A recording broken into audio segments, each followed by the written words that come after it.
shame. It's really a shame that we've come to this. Let's show the polar opposites in Hall of Famer Brett Favre. First on the media, Favre cozies up with Tucker Carlson and the Daily Wire. You, the press, have a very special responsibility, and that is to be a mirror for us to see ourselves, our communities, our country, and of course the rest of the world, and I truly respect the role that you play in our system. And hip-hop star Ludacris. While Ludacris values a free and honest press. I'm kind of old school. I think, you play, you get paid a ton of money to do a certain job, and just do it and let the chips fall where they may. I think we make too much money to voice an opinion. Favre is a big proponent of staying in your respective lane and not ruffling feathers as a celebrity. America has a great promise, but to me, it's a promise that's unfulfilled. Not everyone gets an equal chance at it, and some never get a chance at all. Not everyone believes that tomorrow can be better than today, or that the promise is even meant for them at all. Now, it's not right with all of our resources, every citizen is not afforded the opportunity to be the best that they can be if they want. And it was once said to treat people as if they were what they ought to be, and you help them become what they are capable of being.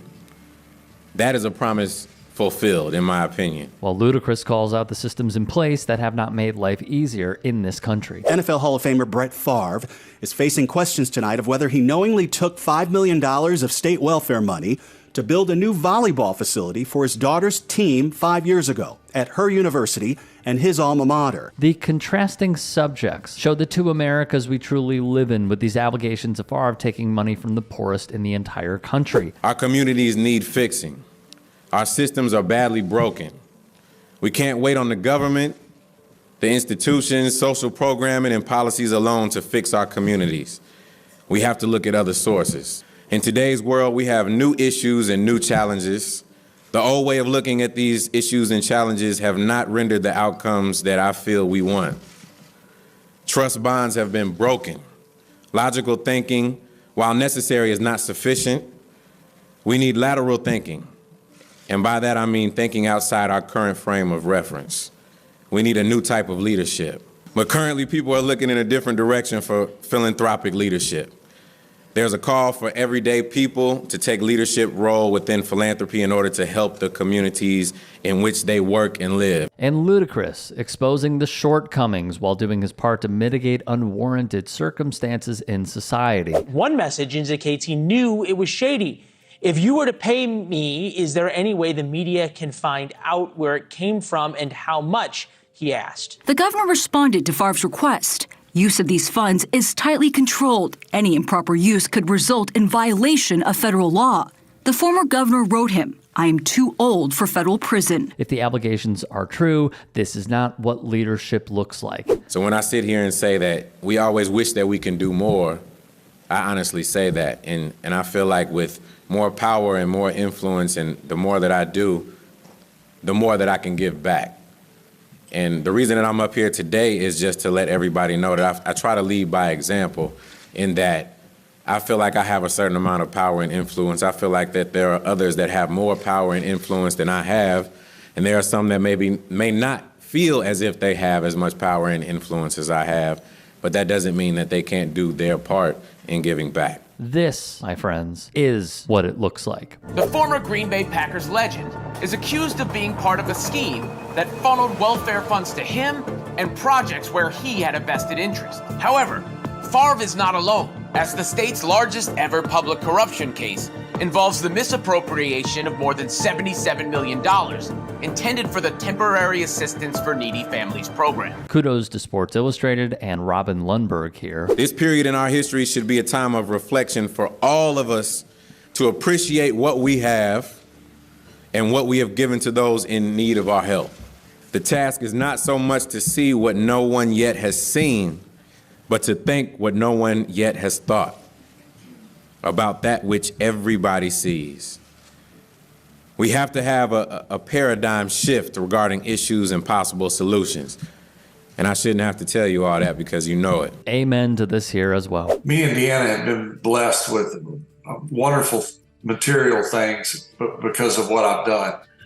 But we tried to stay extremely grounded. There was a period, clearly, where powerful people were benefiting from TANF funds here in the state of Mississippi.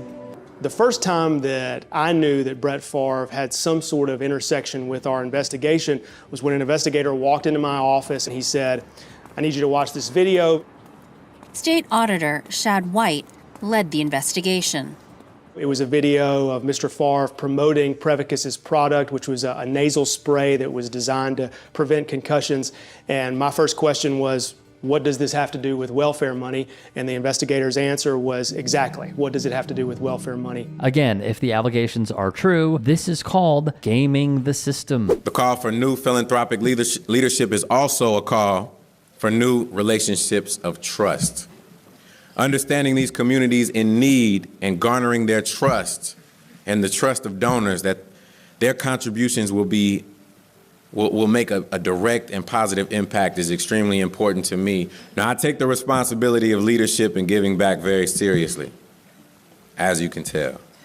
I have a deep-rooted tradition of service that has only broadened with my celebrity status. As I have more, I will try to do more, as I've said before. I mention these things not to pat myself on the back or brag, but to underscore the responsibility I feel like we all have to turn back, to reach back, and give back to our communities. On the other hand, Ludacris is giving a lesson in philanthropy. For those of you who are devastated, time will heal. But the state was dispersing millions more of its welfare dollars, just not to families that urgently needed it. In court documents and audit reports, the state alleges that the head of Mississippi's welfare agency squandered more than $70 million intended for children in poverty, instead using it as a private slush fund to benefit his family and friends. Tens of millions of dollars on items like hiring retired pro wrestlers, first-class air travel, a horse ranch, and $5 million to build this women's volleyball facility at the University of Southern Mississippi. It is, to date, one of the most devastating cases in the state's history. I don't just cut the checks and I tell everybody else to do the work for me. I'm there personally to make sure I know exactly where not only my money, but anybody who donates money, their money is going. And that's extremely important to me. As a result, I'm gonna give you an example. As a result of Hurricane Katrina's devastation, approximately over 20,000 families were relocated or migrated to the city of Atlanta. And I, along with my foundation, my mother, and Ebony Sun Entertainment, donated over $100,000 in support of families victimized by the hurricane. The team provided, we provided housing, we provided housing assistance, we provided counseling assistance, we provided job referral assistance to 15 impacted families relocated to the Atlanta area. Each of these 15 families received 4 months of free rent, free furnished housing, a refrigerator full of food, clothing, toiletries, linens, all because not only did we dedicate our own supplies to these people, but we partnered up with the local radio station to ask the rest of the city of Atlanta to come and donate things that they don't need and that they would be willing to help out with. Meanwhile, Chris Bridges is helping those in need on his own time, something more localities should try and model after. I think that the days of I wake up, I do what I'm supposed to do, I do the right thing, I go to work, I'm hard work, I pay my taxes, and I expect that everyone else does the same thing, and we just live in harmony. These new court documents filed by Bryant's attorneys allege Favre and former nonprofit director Nancy New, who has already pleaded guilty to fraud in the $77 million scheme, were requesting funds from the Mississippi Department of Human Services to build the facility. Leadership and education is preparing everyone and all the youth to be successful with an emphasis on why education matters in making a lifelong difference. But not only education, but educating yourself. Luda cares, ensuring that communities and its residents know that we care about them. I feel like I do that by, leading by example and continuing to go to these communities, because if I weren't there, they wouldn't know that, how much we care about them. Living healthy lifestyles. As I said, this is geared towards youth to learn about healthy eating, to address issues like nutritional health and childhood obesity, provide preventative health services and education to underserved youth. We help young people achieve their dreams through the encouragement of the principles of success. We aim to show young people in America they are the builders of their own future. And it's not necessarily the cards that they're dealt, but how they play their cards. This is a massive fraud allegation, not just with him, but it is the biggest alleged welfare scam in Mississippi's history. As this has just been unfolding, the main players of this scheme, namely Bill Bryant and Brett Favre, have sort of tried to make excuses for their involvement. Now, to give you another example, 2 weeks ago, we raised over $100,000 to support flood survivors in the Atlanta area. T.I., who was another rapper, and myself, we reached out to our friends in the hip-hop entertainment community for help. And I know a lot of people, they like to criticize the hip-hop community, but let me tell you exactly what the hip-hop community did within 1 hour of myself and T.I. reaching out to them to help our community. First of all, I donated $10,000. T.I. donated $10,000, and this is from, he's actually incarcerated at the time, and he still donated $10,000 towards the cause because he feels just as important about giving back to his community as I do. And then we turned to friends and colleagues for help, and they didn't hesitate. We made over $80,000 in 8 hours from the hip-hop community, and it's as simple as that. Maybe the first thing that we talked about in this cancel culture was Dr. Seuss. I mean, are you kidding me? Now, Favre is currently embroiled in a controversy involving the use of federal welfare funds set aside for the state of Mississippi's most vulnerable residents, which were reportedly diverted to Favre and others. To me, this is the new philanthropy that I'm talking about. Operating as an organization at the community level day to day. It's not your typical corporate institutional giving, just a group of like-minded individuals pooling their efforts to make a difference, changing the social landscape one frame at a time. Secondly, because there are new challenges in education, as we all know. There are new challenges in healthcare, as we all know, and other deep social issues that affect our youth, families, and communities.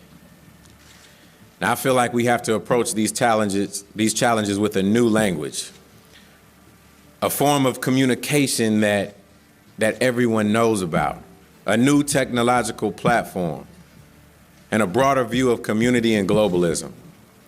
Social networks and digital platforms are critical to reaching donors and communicating with constituents. Before we get into it, if there are any stories we missed, if there are any that you would like to submit, get at me and follow me on Twitter, Instagram, TikTok. DMs are open. Please, if y'all can, become a channel member here to support us, and or go to tyt.com/join. I just find it rather interesting. And first, let me plug, to help out Ludacris and his foundation, go to theludacrisfoundation.org. I find it very interesting that I see a man going up in front of the National Press Club, and this being broadcasted on C-SPAN, talking about how he is in the trenches, 3 fingers in the dirt, doing everything he can to help out his community and others outside of his community. And yet we have these allegations against someone who is a Pro Football Hall of Famer, Super Bowl champion, and has, according to many documents, text messages, and kudos to the work of Anna Wolf, Mississippi Today, the Mississippi Free Press, and many others who have boots on the ground locally, for exposing this, and how intertwined so many entities are in this scandal. How some have